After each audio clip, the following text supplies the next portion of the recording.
Today we're starting a new chapter, The Nature of Matter. And during this chapter we are going to talk about matter, states of matter, pure substances, mixtures, their methods of separations, purity and identity of substances, atoms and molecules, atomic theory, kinetic theory of matter, the structure of the atom, electron arrangements in atoms. In a way, we are going to put down the foundation for our studies. And today we start with different types of substances. We are going to review what is matter and three states of matter, differences in properties of the three states of matter, explain the kinetic theory of matter, and changes in physical state in terms of kinetic theory and diffusion in terms of kinetic theory. This material is covered in pages 29 to 32 and 45 to 47 of the textbook. We said that chemistry is study of matter and its interactions. What is matter now? Matter is anything that has mass and takes up place, and we are going to study matter, its behavior, and changes of matter. Matter is in three states: solid, liquid, and gas. There is another fourth state, plasma, that happens when gas ionizes, but this plasma is not subject of our course. We are going to talk about these three ones. Let's look through their properties. Solids have a fixed volume, high density, definite shape, and they do not flow. Liquids have fixed volume, they have density moderate to high, less than solids. They take the shape of container, and they generally flow. Gas, on the other side, doesn't have a fixed volume, fills the container, gets the volume of the container, has a low density, takes the shape of the container, and flows easily.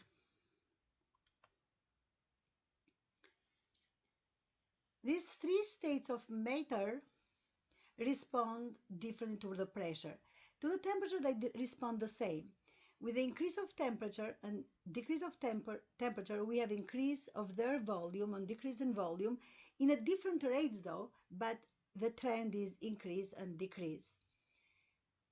When we have a fixed temperature and we increase pressure or decrease pressure, that won't affect the solids, but will affect liquids and gases.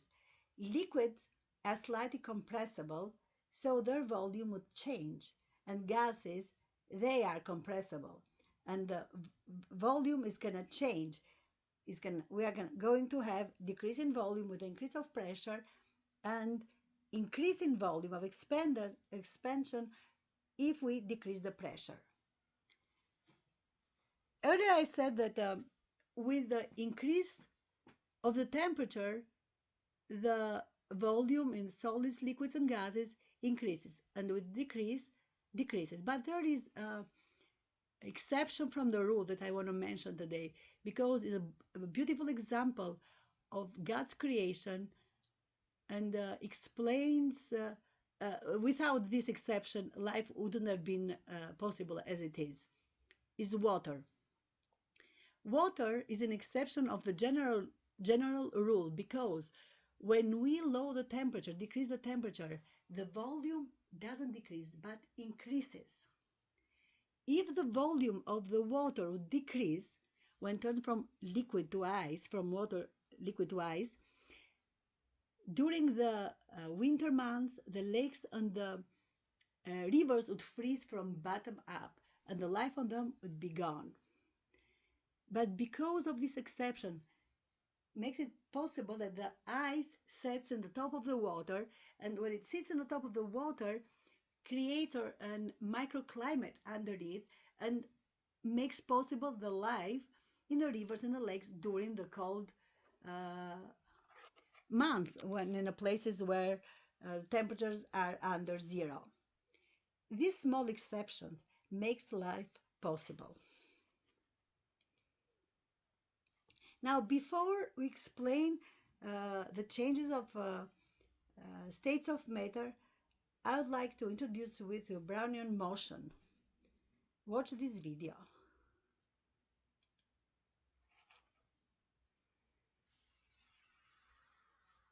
Brownian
So Brownian found out that particles are in the movement all the time. They're moving.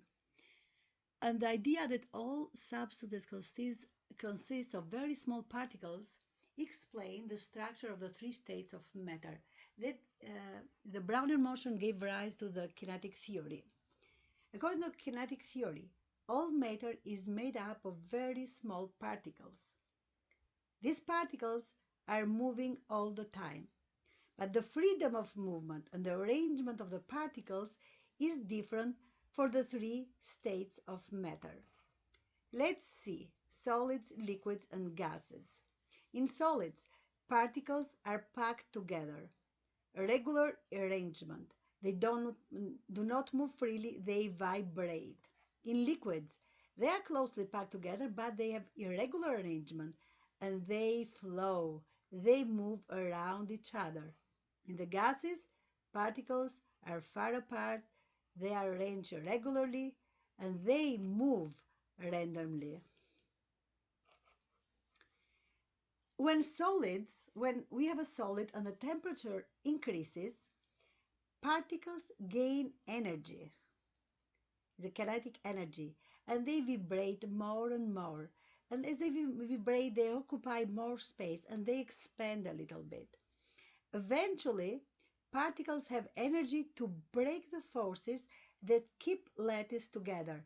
They move around and the solid melts. Lattice is called the structure of a solid, the regular arrangement of particles. So as they move more freely, they go apart from each other, and that causes the solid to melt. The particle arrangement goes from solid, regular, in irregular, from vibration movement to flow and going around each other.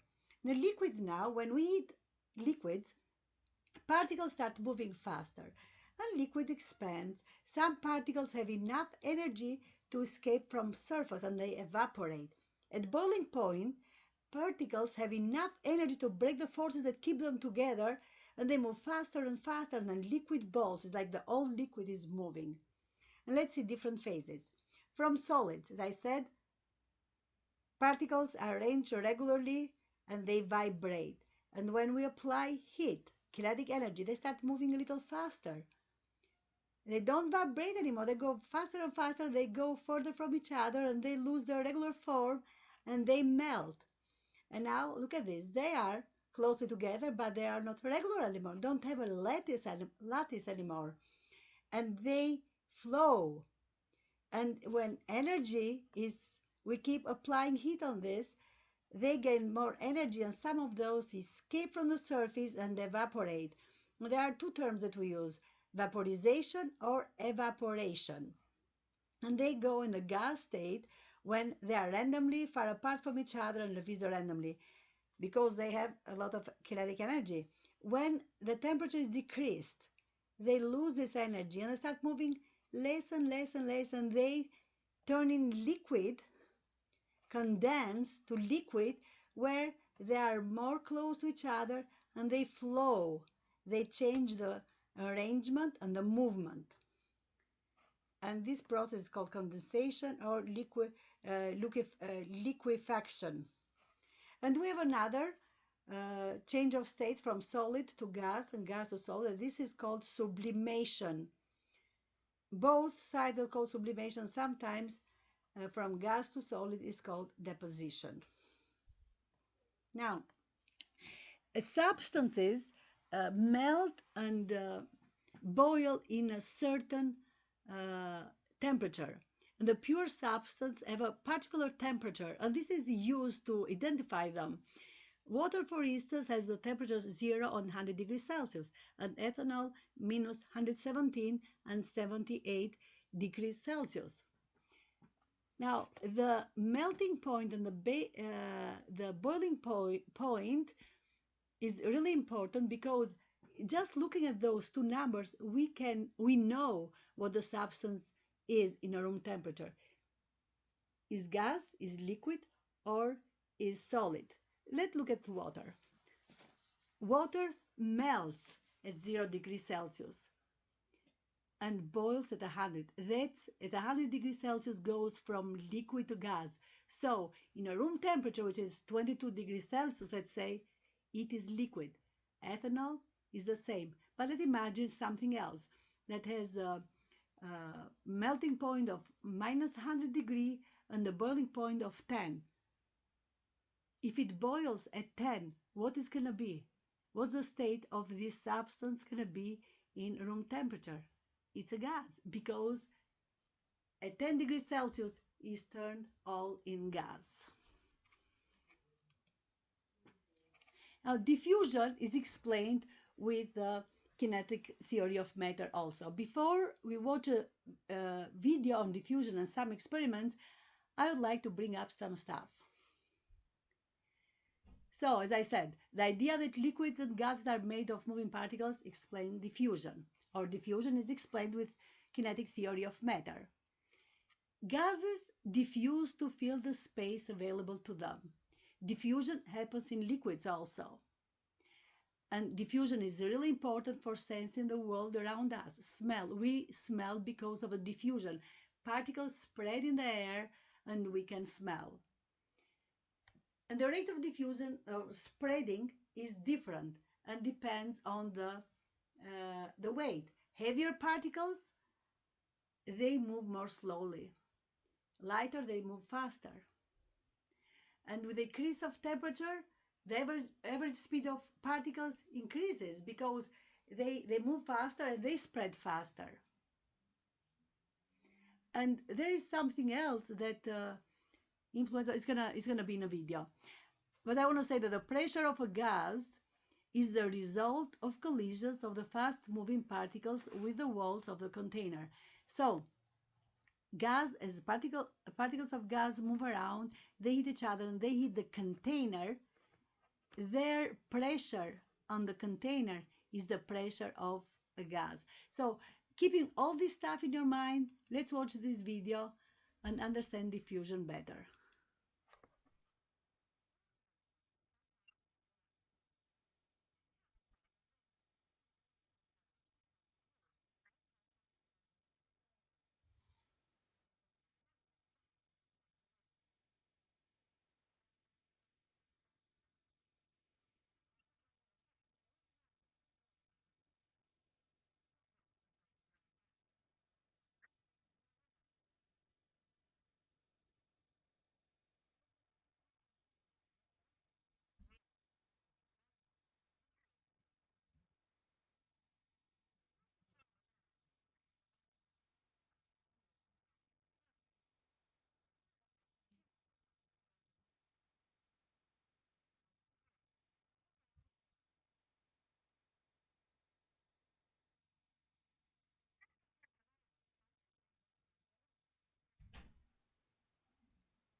This is for today. And now we have some questions here. Stop the video, discuss with each other, and answer these questions. And for next time, homework, quick check questions, page 35. Have a good day.